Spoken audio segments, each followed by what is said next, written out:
JDfromNY, guys. Thank you so very much for joining me right here on Off the Script. It is Friday, March 27th, 2020, and we are looking at the first set of tapings from the WWE Performance Center. Tonight was a glimpse inside of the Performance Center, probably the way the Performance Center will look when we see Wrestlemania on Saturday and Sunday next weekend.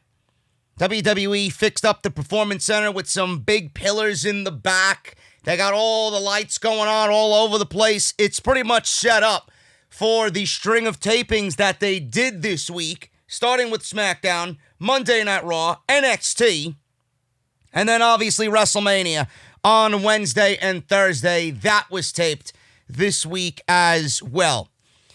It was a crazy situation, man. It was a crazy situation on Thursday. Obviously, the big story, Roman Reigns pulling out of WrestleMania 36. His match with Goldberg now off the table per various sources.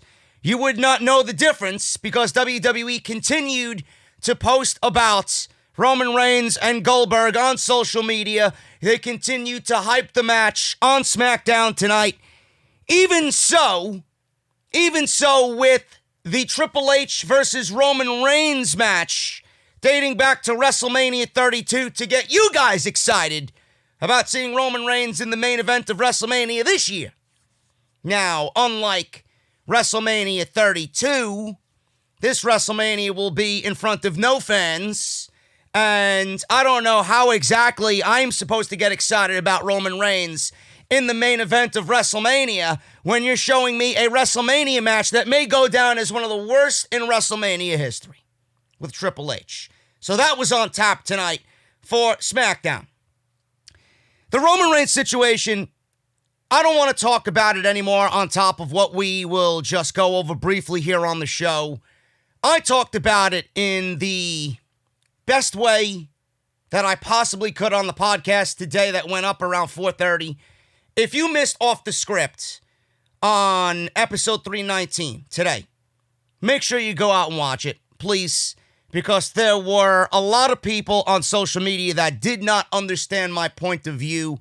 It was very difficult for people to understand the context of what I wanted to say when all I was allowed was 140 characters on Twitter per tweet.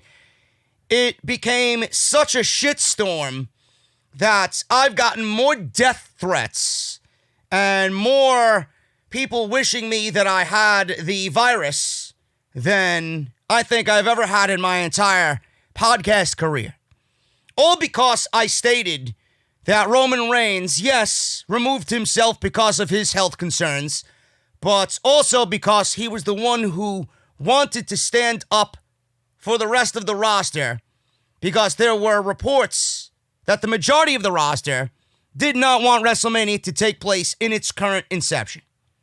And I made the best case scenario for you. I laid it out all for you in the first 45 minutes of the podcast today. That's all we talked about for the first part of that podcast. So make sure you guys go and check that out.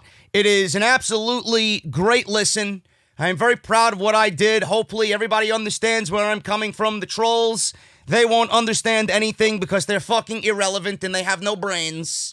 I mean, how intelligent can someone be when you're on Twitter with an Alexa Bliss avatar and a header with Roman Reigns? I mean, you have absolutely no brain whatsoever at that juncture. So make sure you guys go and watch that. It is, what people are saying, one of the most detailed and very informative intros to Off the Script that I've ever done. So make sure you guys go and check that out. It is really a great listen.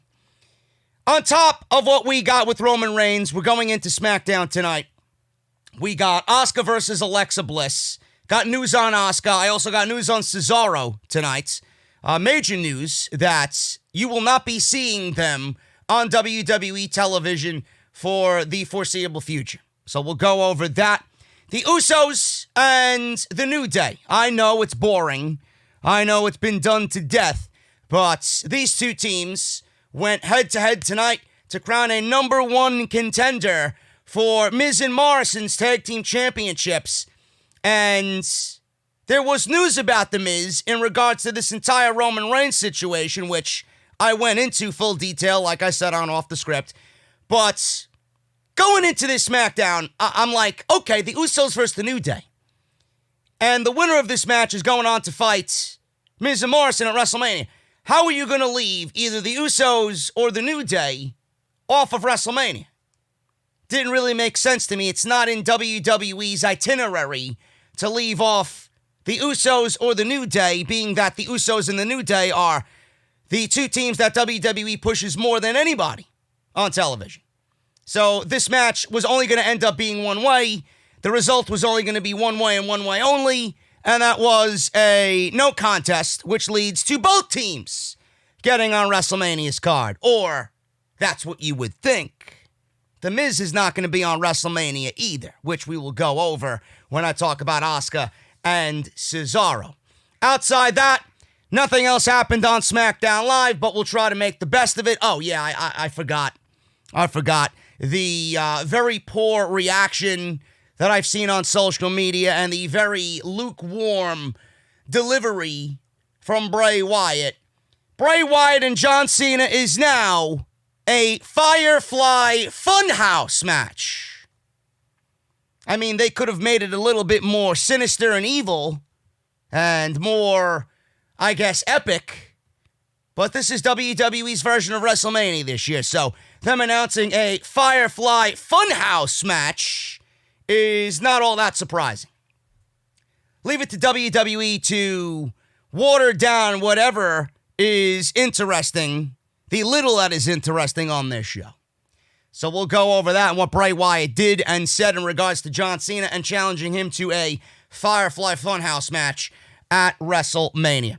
Thank you guys so very much for joining me on the show. Follow me on social media at JDfromNY206. That's on Twitter and Instagram. Thank you to all the new followers on social media. I really appreciate it. So make sure you guys are following me on both.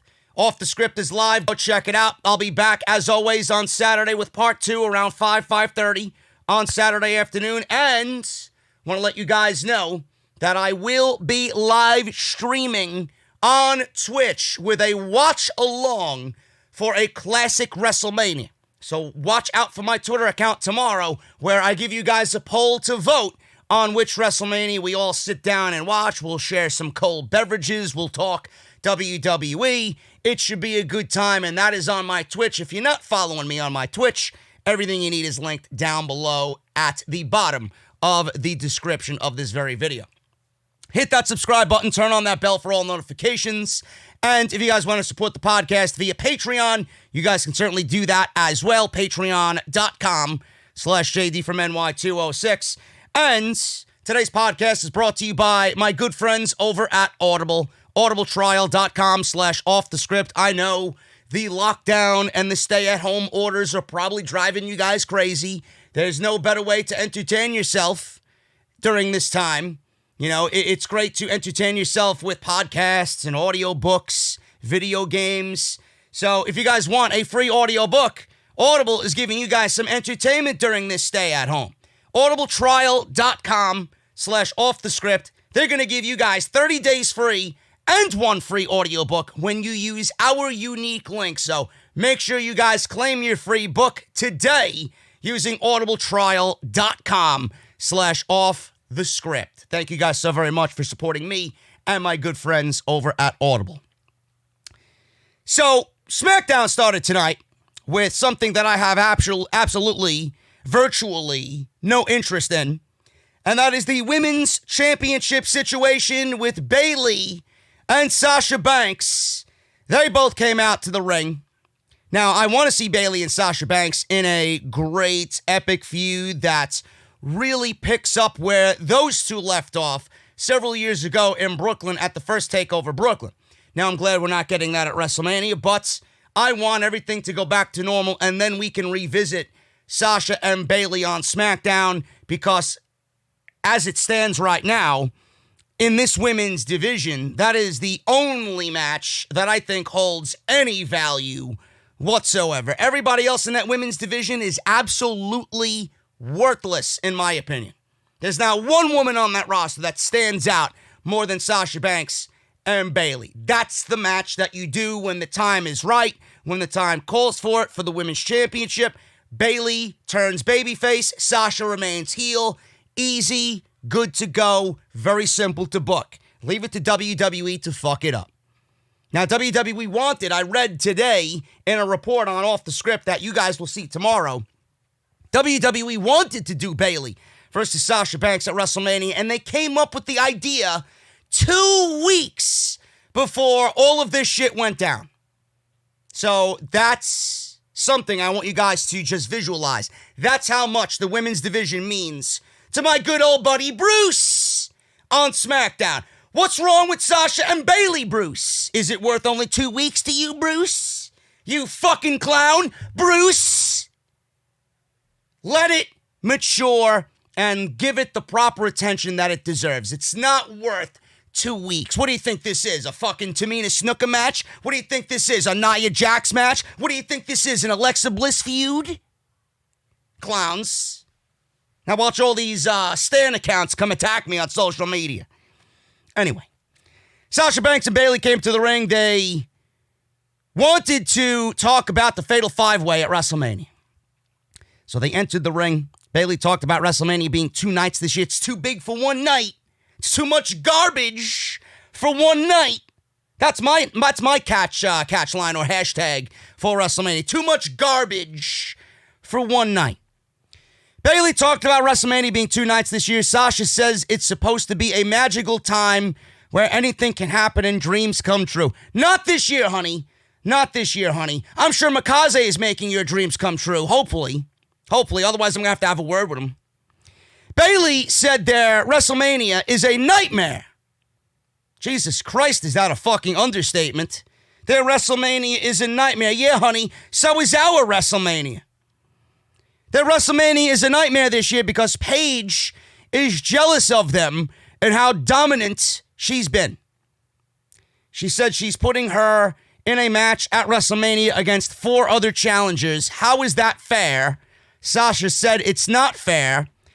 WrestleMania taking place in an empty performance center is not fair. The fact that Vince McMahon is still the man in charge is not fair. The fact that Goldberg is the Universal Champion is not fair. The fact that I'm smarter than most of the cretins on social media is fair. Because I am. Anyway. Sasha said it's not fair. Bayley thanked her. Sasha said she's trying to pit them against each other. Bayley said, that won't work because they're better together like peanut butter and jelly. You know, I was never a fan of peanut butter and jelly. Just give me crunchy peanut butter on a nice thick slice of potato bread. That's what I like. I don't like grape jelly. I never liked grape jelly, man. Strawberry jelly's good. What else we got? That's about it. I'm not a big jelly guy. You might be a big jelly individual. I've never been a big jelly guy. Seriously. You know what's good, though? I know there's a brewery in Philadelphia. Now I'm going completely off track because whatever I'm talking about was more interesting than this fucking show tonight. There's a brewery in Philadelphia, Manny Young Brewery.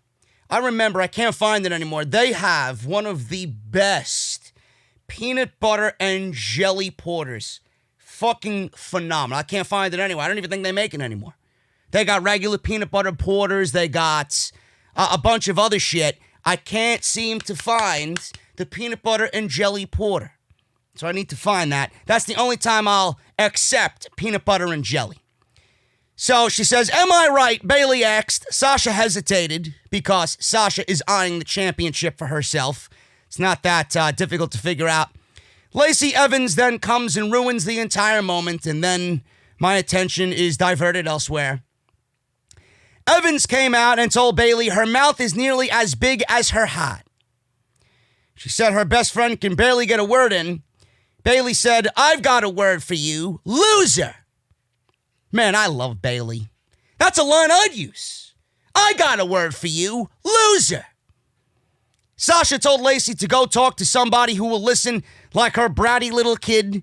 She asked Lacey if her daughter wonders why she keeps losing. Lacey said Sasha won't be able to say her daughter's name after she breaks her jaw with a women's right. Ooh. Lacey Evans is so scary and intimidating, said nobody ever. Give me a break. Like I said on Off the Script that you guys will see tomorrow, I would rather see Lacey Evans' handkerchief in a match against Bayley. Just so that I don't have to see fucking Lacey Evans. Next, Naomi came out. Naomi said she's with Lacey. Listen, honey, I do appreciate you, but when you're saying shit like you stand with Lacey, I mean, are you asking me to not cheer you? Are you asking me to not support you in what you do? Why on earth would you stand and say you're with Lacey Evans? I don't get it. She said she's going to yank the blue wig off Sasha's head, and she said she was looking at her all stank. I don't know what this means. I don't talk this language, so please have fun with that in the comments. So Sasha is all stank. Bayley said this isn't going to be the type of night where everyone interrupts everyone with their music. Oh, really? Because those are the segments that I absolutely fucking loathe on WWE TV. Out comes one person, and then the music hits. Out comes another, then music hits. Out comes another, music hits. Out comes another. It's like, okay, cue scene 1, scene 2, scene 3, scene 4, and it comes off in the most unnatural way. WWE produces these segments to be absolutely horrible. And this is what this segment was. Absolutely horrible. Then Tamina Snuka comes out. Who asked for Tamina Snuka? I don't know. Is there anybody out there that is a Tamina? I would love to see these people and what they look like. Seriously, this is a legit question. This is your homework this evening. Find me somebody on social media and tweet them their handle. If you find somebody that is a Tamina Snuka fan, please let me know and bring them to me. I would like to have a word with them. I would love to see what these people look like. Or maybe I don't. Maybe I don't. Maybe my appetite would be ruined for the next 3 weeks on lockdown. Tamina came out and said, actions speak louder than words. Yes, the only action that I would have appreciated is that this segment did not happen. So they tried to make nice with Tamina, and then she stared them down, and Tamina super kicked Lacey. Sasha and Bayley charged at Naomi, and then Tamina took down, I believe, Bayley and Sasha. I wasn't really paying attention to that. Or maybe she just stared at them and then backed away. It is what it is. This is awful. Who gives a shit? Lacey Evans is going to end up being the women's champion anyway. This is an elimination match. How the fuck are they going to go about booking an elimination match while maintaining Bayley and Sasha to look strong in this thing?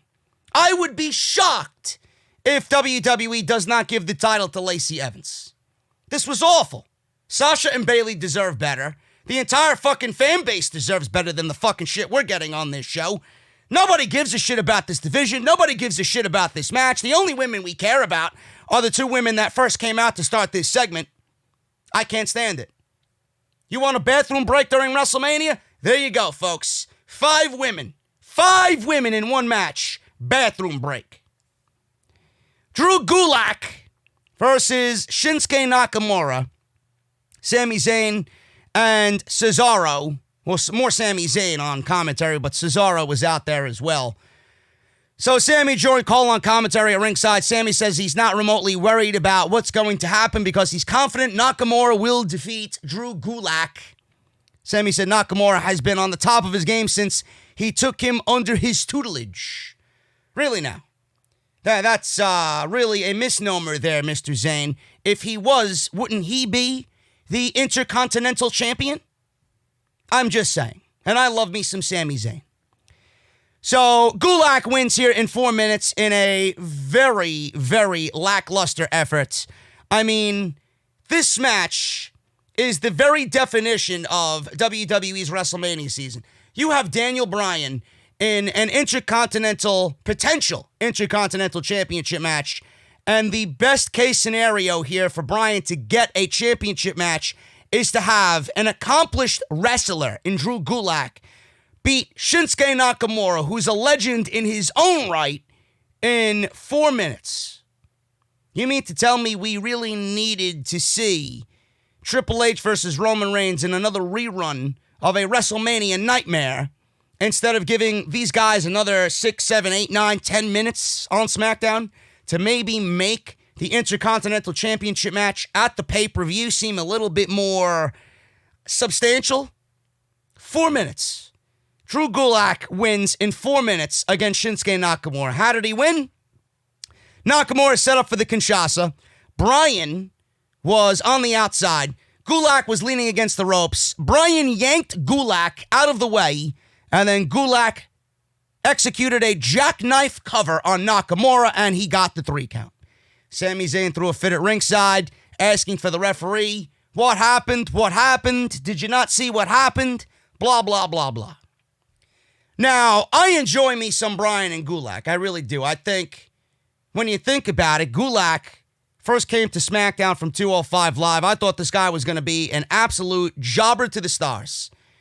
And then all of a sudden, the last month or so, Gulak has kind of reverted back to the way we seen him in NXT when he went on that really, really great run as Cruiserweight Champion last year.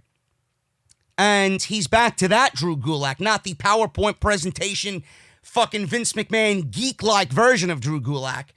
I'm enjoying the tandem of Bryan and Gulak. I'm enjoying that Gulak is on TV getting wins. He's too good not to be on TV. There's no fucking way you can tell me that there's no role for Drew Gulak on this show. When things get back to normal, we'll see if that still stands. But, I mean, Bruce Gulak is too good to not be on television. Simple. And I don't mind this at all. Bryan more than likely will win the Intercontinental Championship. Sami Zayn is an interim champion. Anyway, get that title on Daniel Bryan. Gulak got Bryan the title shot. Very easy story to tell. Gulak can turn on Bryan. Gulak the heel. Bryan the babyface. They feud over the Intercontinental Championship. That's a feud and 2 guys that could bring prominence and prestige back to the Intercontinental Championship. He gets 2 thumbs up from me. The fact that Gulak is on TV, winning, he's with Bryan, and the fact that Gulak more than likely will be turning on Bryan, and that will be the future Intercontinental Championship program. Can't really shit on that, man. That's one positive out of a sea of negative on this show. So there you go. Oh, JD can't be positive. What do you call that? I don't shit on everything. I shit on everything when it deserves to be shit on. I talk about the good, I talk about the bad, and here we are. It's a mixed bag of everything. I'm enjoying what Gulak and Bryan are doing. Now, I do have a new story about Cesaro, being that he was out there with Sami Zayn.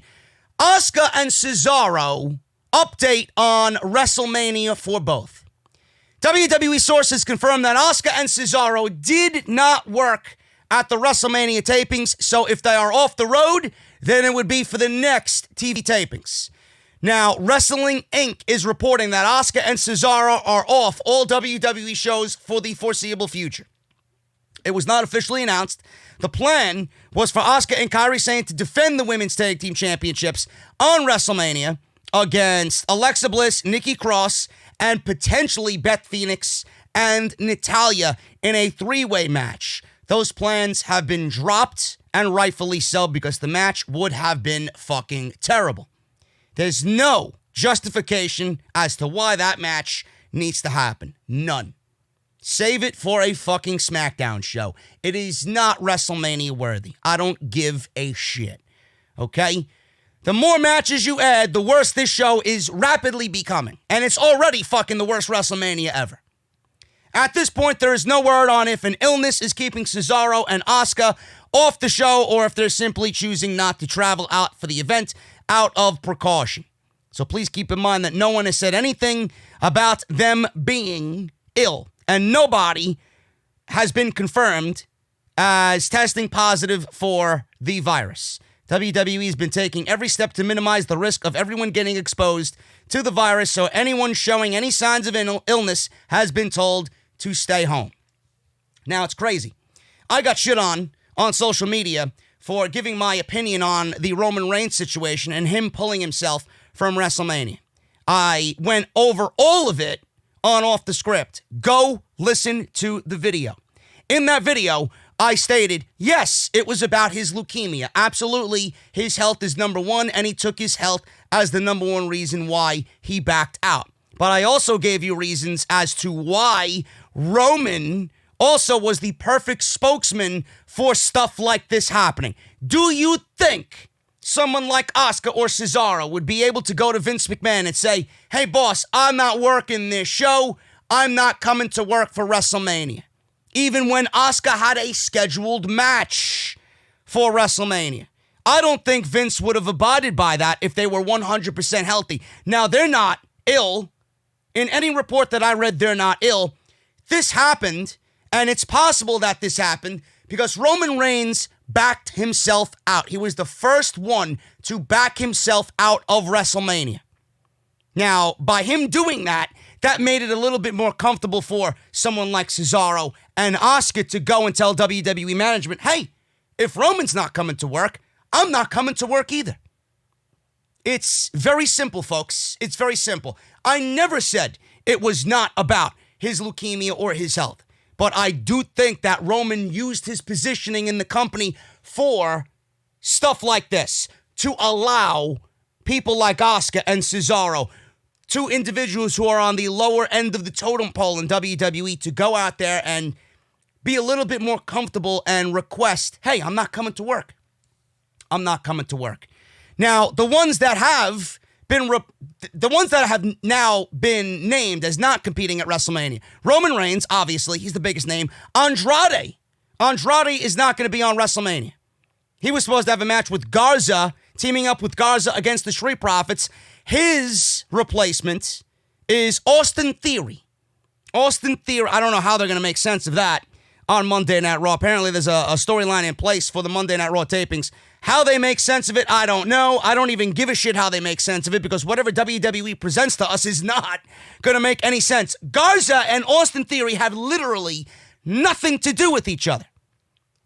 Unless Austin Theory is somehow part Mexican, I don't see how this makes sense. Maybe. And it doesn't constitute for being Mexican because Titus had Mexican night on Wednesday before the WrestleMania tapings. I'm sorry. The Miz, due to illness, The Miz is off of WrestleMania. So whatever happened tonight was simply something that WWE just left in the show, I guess. The Miz is off of WrestleMania. And The Miz being ill, says that he's reportedly ill. The Miz was one of the sole reasons why Roman Reigns pulled out of WrestleMania. Because The Miz being ill, and I said I wasn't going to talk about this, but I might as well just go over this briefly. The Miz being ill made the Usos upset, and when Roman seen the Usos upset, he pulled himself out of WrestleMania, which, again, I don't understand. If Roman Reigns pulled himself out of WrestleMania based on the fact that the Usos were upset, now, if that's the case, what if The Miz wasn't ill? If The Miz wasn't ill, would Roman Reigns still go on and compete at WrestleMania even though we're in the middle of a pandemic and Tampa has been locked down? Would he still be able to compete in the middle of a pandemic, and would his health be pushed to the side? It doesn't make any sense to me. Because The Miz was ill and the Usos were upset. He pulled himself out of WrestleMania. So if the Miz wasn't ill, I guess his health wasn't a priority in that juncture? I don't understand it. I don't understand the logic of all of this. So, again, I talk about all of this the best that I possibly can on Off the Script. Go and check it out. Buddy Murphy, Rey Mysterio, Dana Brooke and Mysterio have been quarantined. They are at home.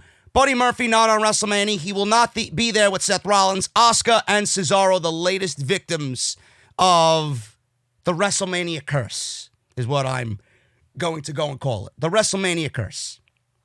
So that's that. That is the latest on WrestleMania for Asuka and Cesaro.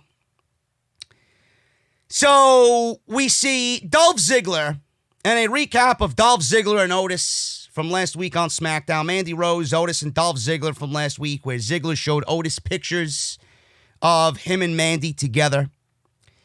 So Ziggler was telling somebody on the phone, I don't know who he was talking to. We didn't hear another voice emanate from the phone. He was telling somebody on the phone via FaceTime that Otis was pathetic and creeping all over Mandy Otis ran in. Oh, you mean to tell me that Otis is pathetic? It sounds like Bruce is pathetic as well. Bruce and SmackDown are pathetic, and Bruce creeps all over Roman Reigns, I hear. Otis ran in and was held back by 2 referees and producer Adam Pearce. Ziggler says he wants to end this and do it in front of the world, with the world watching, with Mandy in his corner at WrestleMania. Otis accepted, so Dave Meltzer was right. My good old buddy Dave was right. He said Otis and Dolph is definitely taking place at WrestleMania. And by the way, this segment did not really adhere to social distancing. So there you go. Now, I don't like the announcement of this match. I really don't. This match could have easily, because it's going to fly underneath the radar now. Nobody's going to give a shit about this on top of everything else that's happening on this show. And it's going to get buried in the 2-night format. Otis and Dolph should not be taking place. They could have easily waited until things got back to normal to resume this storyline. If they waited, it would have not suffered at all with the layoff. I think the fans would have immediately picked up right where they left off, because everybody loves Otis and everybody wants to see Otis get Mandy and everybody wants to see Otis beat the shit out of Dolph. I don't like that this is happening in front of nobody. I don't like that it's happening in an empty PC at WrestleMania. This is Dolph Ziggler's first singles WrestleMania match, by the way, which is a crime in itself. I don't even know how the fuck that is even a statistic at this juncture. But I hate the fact that WWE is doing this. This match absolutely needed the investment from the crowd. This is the one match on the show, out of everything on the show, that needed a live fucking audience. And now the payoff will not have any emotion at all. It will just be there. The emotion is going to be non-existent. Otis getting the payoff will happen, and it will be forgotten within minutes of it ending. That sucks. That really does suck. This was easily the best storyline on SmackDown Live, and now WWE is rushing it on an empty arena WrestleMania card, and nobody is going to be able to enjoy the payoff and Otis getting the girl. I fucking hate that idea. WWE should be ashamed of themselves. This entire show should be fucking canceled. Postponed. Whatever. Should not be happening next weekend. Elias strummed his guitar.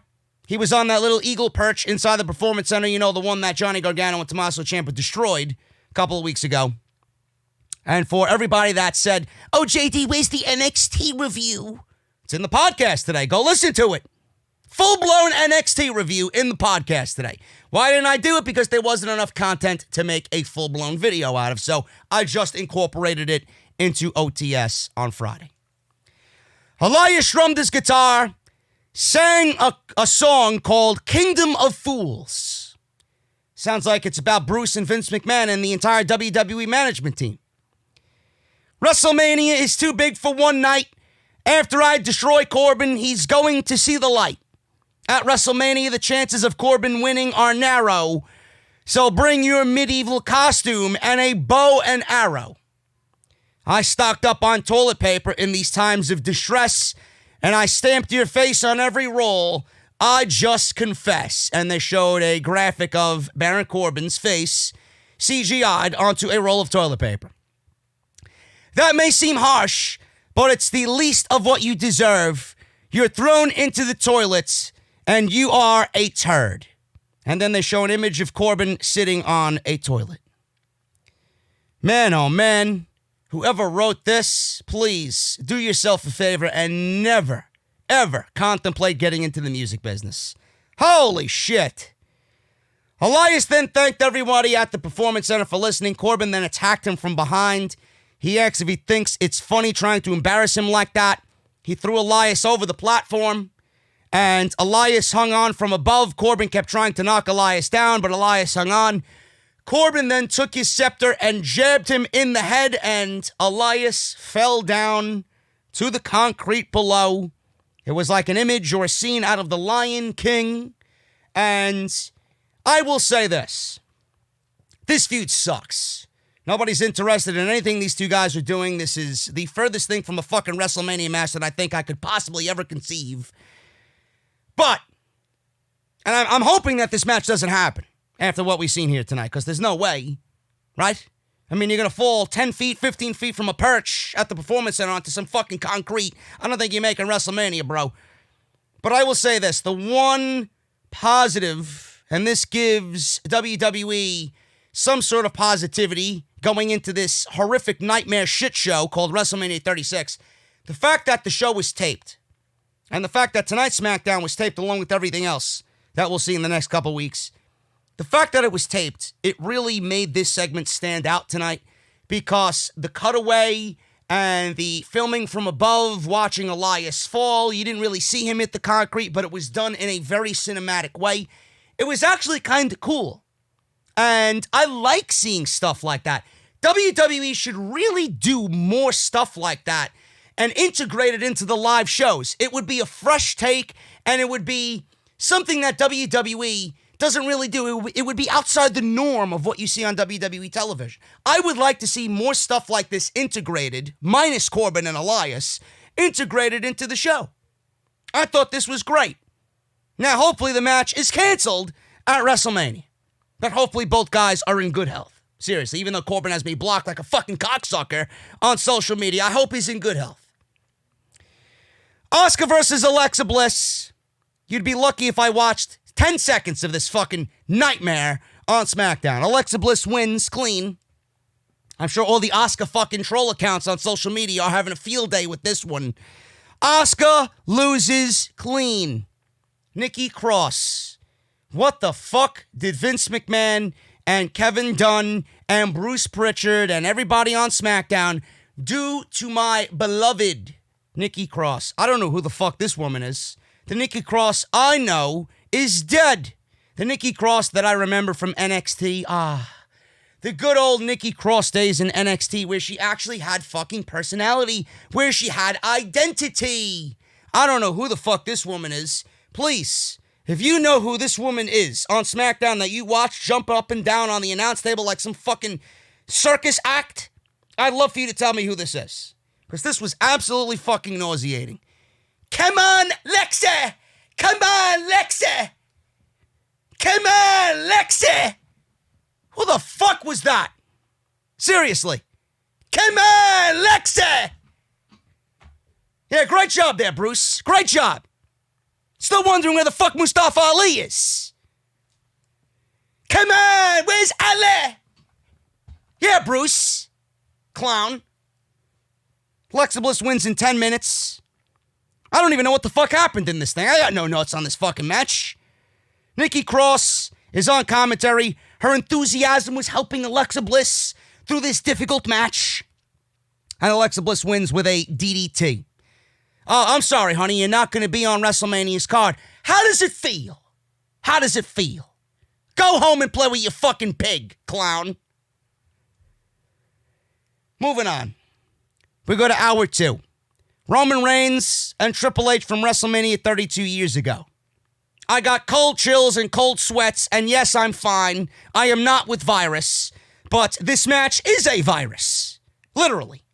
This was one of the worst WrestleMania main events in the history of WrestleMania.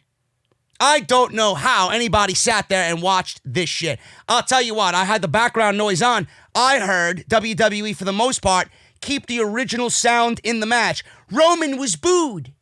Roman was booed during this match. And then when he speared Stephanie McMahon, when he speared Stephanie McMahon, man, the piped-in fucking reaction to that was so fucking garbage. It made me cringe, literally. I don't know how this match is going to get anybody excited for anything on WrestleMania. In fact, this match will deter anybody away from WrestleMania. Seriously, awful. Then Triple H, after 25 minutes of this garbage, Triple H was interviewed by Michael Cole, and Cole asked him about Goldberg versus Roman Reigns. I thought the match was canceled. I thought Roman Reigns pulled himself out of WrestleMania. So why are they still promoting it? I don't get it. Now, granted, this might be a 1-week thing. They might still be working on getting Roman to say yes, which I'll talk about in a second. there is still another week of taped television, so whatever is in the can could be on next week's show. We don't know. So for everybody complaining, I do understand that there is another week of television still yet to come before WrestleMania. Now, it makes me wonder, with all the promotion of Goldberg and Roman Reigns, if they're still trying to get Roman Reigns to work WrestleMania and get the match with Goldberg done. Now, we don't know what happened. It was on a close set. We don't know if Roman was there. We don't know if the match was filmed, because he was there. He showed up on Wednesday. Dave Meltzer reported it on Wrestling Observer Live. He was in the building Wednesday. That's when he found out The Miz was ill. And that's when he found out the Usos were upset that The Miz was ill. Roman was in the building, says Dave Meltzer. He was in the building. So did he film the match or not? Did he risk his health or not? If The Miz wasn't ill, Roman would have worked the show with his health not being an issue. I don't get it.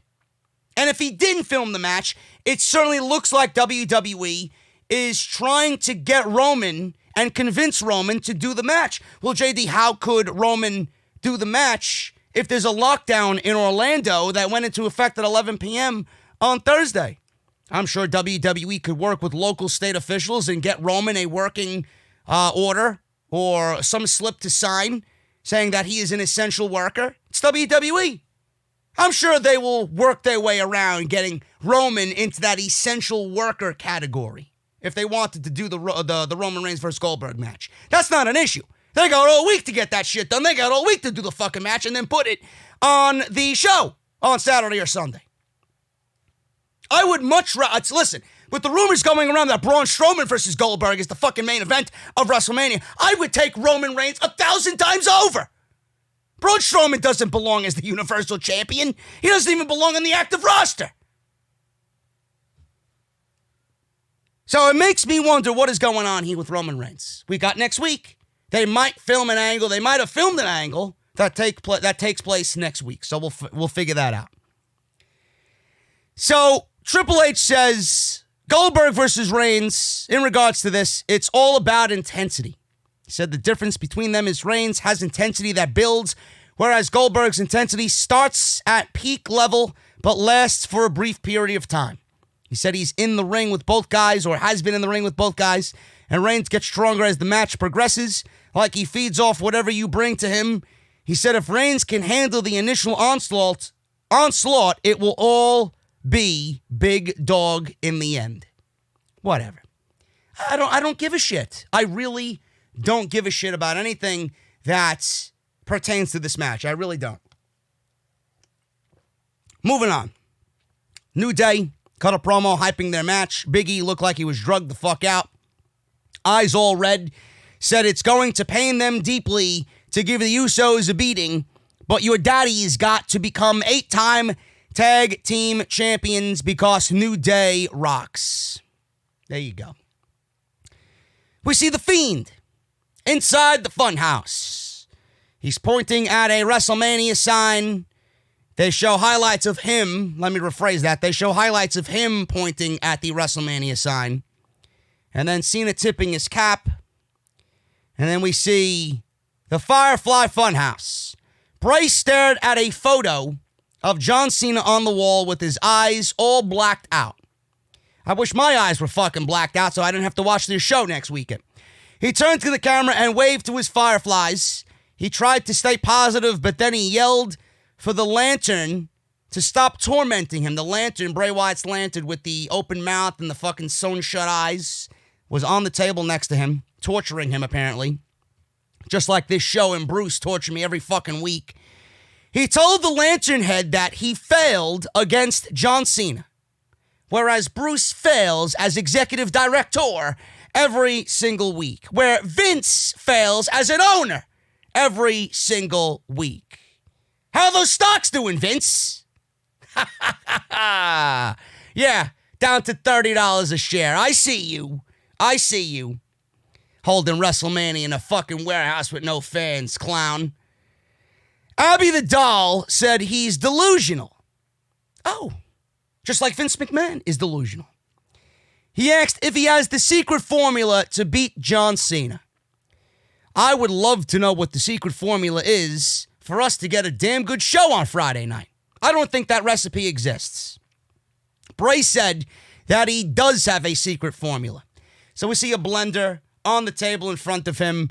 He adds a scoop of disappointment, a little bit of self-loathing, some hot sauce for flavor, and a heaping helping of rage and resentment.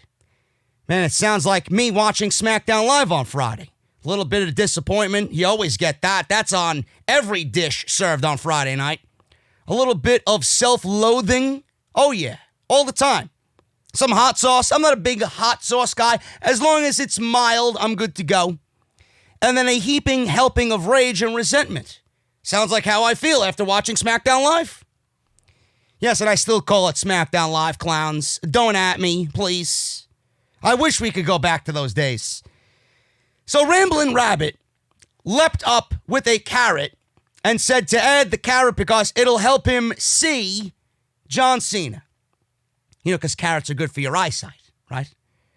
So Bray threw the carrot away and grabbed the Rambling Rabbit and said the last ingredient is some irrelevant and unnecessary opinions.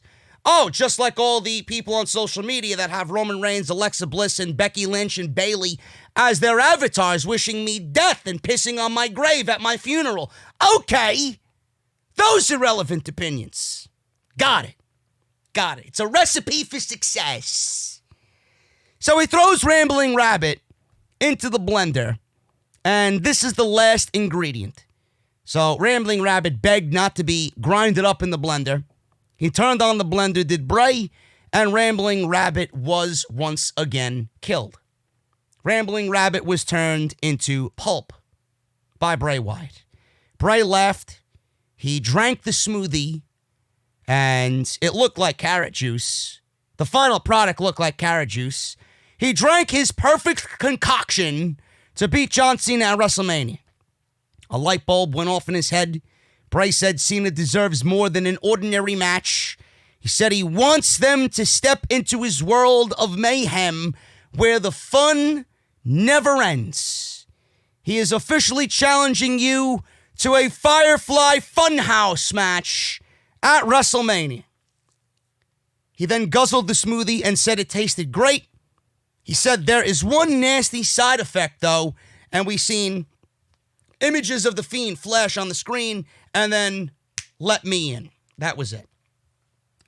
So we're getting a Firefly Funhouse match, and this is the peak of WWE's creativity, folks. A Firefly Funhouse match. I don't know what they're going to be doing. We may see versions of Bray, according to the rumors, where he's human Bray, and then the Fiend. Being that it's his funhouse, we might see all versions of Bray Wyatt in this thing. Obviously, the puppets are going to be there. I don't know if they're going to film at a legit abandoned house and turn it into a fun house like we've seen with the Randy Orton Bray Wyatt match when they did the House of Horrors, which was fucking awful. And then Randy Orton burned down fucking the Wyatt family compound, and he burned Sister Abigail's grave. That was great stuff there. That part was great, but the match itself was awful. I don't know what they're going to do. Apparently they're going to give it the cinematic treatment. I can only hope this thing turns out to be decent. So we'll see what happens, but I'm not giving WWE the benefit of the doubt. They don't deserve me giving them the benefit of the doubt, because they've let me down time and time and time again, especially with this show. This WrestleMania season has probably been one of the worst in history, if not the worst. This is on par with WrestleMania 9 and WrestleMania fucking 14 as being one of the worst ever. WrestleMania 13, one of them being one of the worst. 13, I think, was worse, or 12. I mean, you're getting into that type of category with this fucking shit. Seriously, WrestleMania 14 wasn't that bad. 13 was terrible. 12 was terrible. I mean, you're getting into that category with this show. Yet they don't give a shit. They really don't care. So, we are getting a Firefly Funhouse match. Don't know what that entails yet. We'll figure that out. John Cena is supposed to be on the show next week, where he's going to obviously accept the challenge. And the Funhouse segment was one of the better Funhouses we've seen in recent memory. So that really hasn't changed. So I enjoyed this version of the Firefly Funhouse. Dolph Ziggler and Sonya Deville were backstage chatting. Mandy walked up and asked to speak with Ziggler alone. Uh-oh. Is Mr. Ziggler in trouble? She asked why he was tormenting Otis. Ziggler said he stood her up. She said it was going too far to rub it in Otis's face with those pictures. Ziggler agreed it was too far. Mandy said they can wrestle at WrestleMania, but she refuses to let them fight over her like she's some sort of prize. Ziggler vowed to win his match and leave Otis and all this crap behind us. He then walked out with Mandy and said, let's go back to the hotel room. I got a bottle of champagne waiting for us in the hotel room. Uh-oh. Dolph is about to have a beautiful evening, it looks like. Poor Otis. Poor Otis. Hopefully Otis is the one sharing the champagne with Mandy at the end of WrestleMania.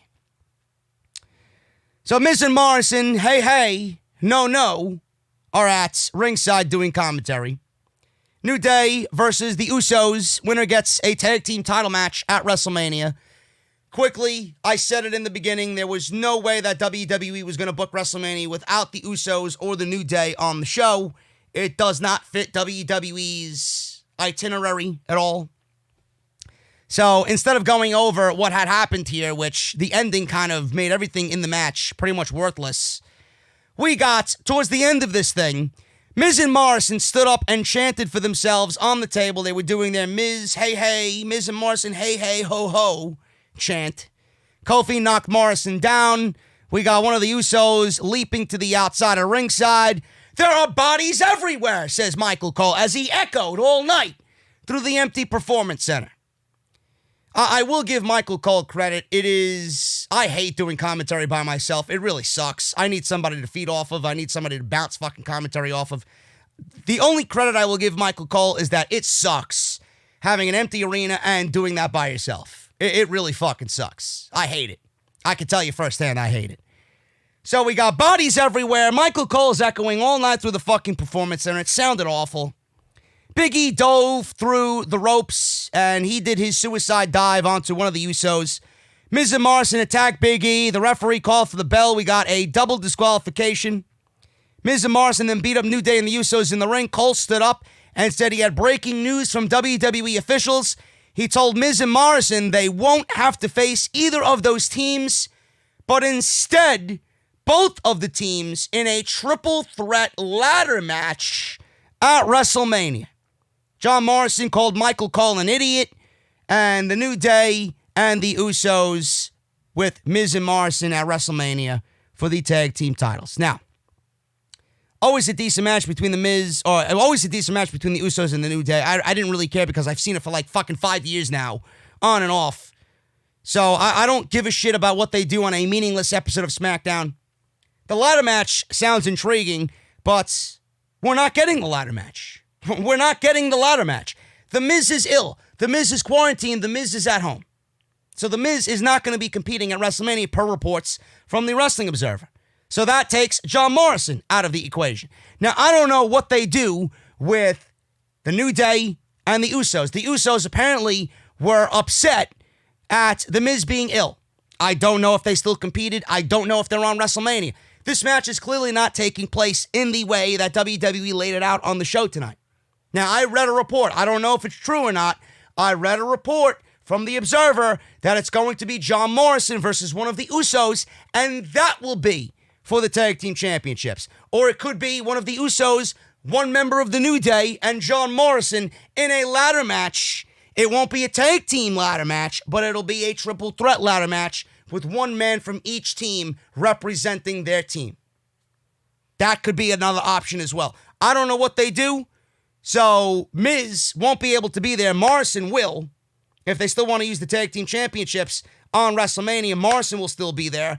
They could use Big E or Kofi in that ladder match. They will still both be on WrestleMania. One of them will be on the outside. One of them will be able to be in the match, but not legally. They won't be able to win that match. Only the legal guy would be.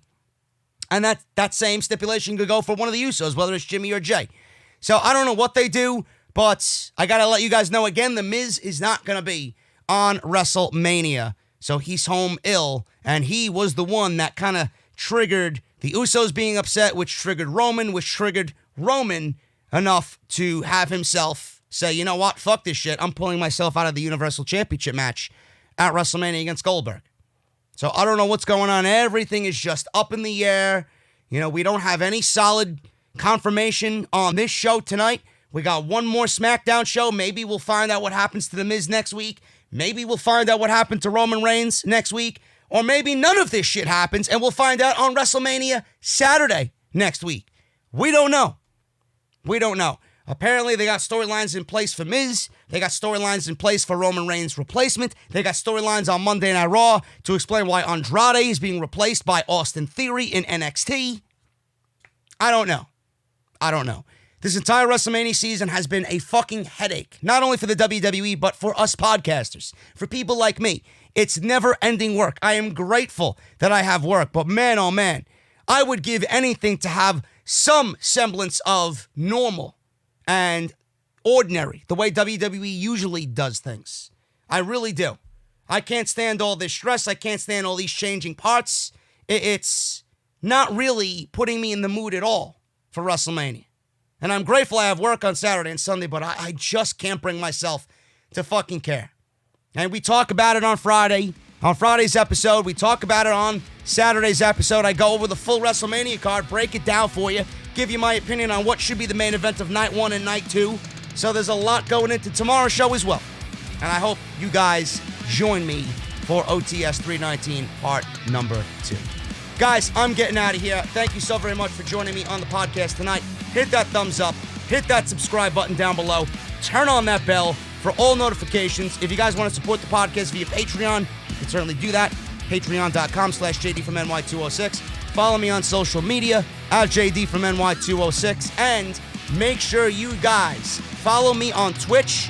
Follow me on social media for all the latest updates on what I will be live streaming on Twitch. We're going to have a watch-along for a classic WrestleMania. I'm going to pick 4 WrestleManias for you guys to choose from, and we'll have a good old time on Twitch on Sunday night. Some cold beverages, some wrestling talk. We'll hang out.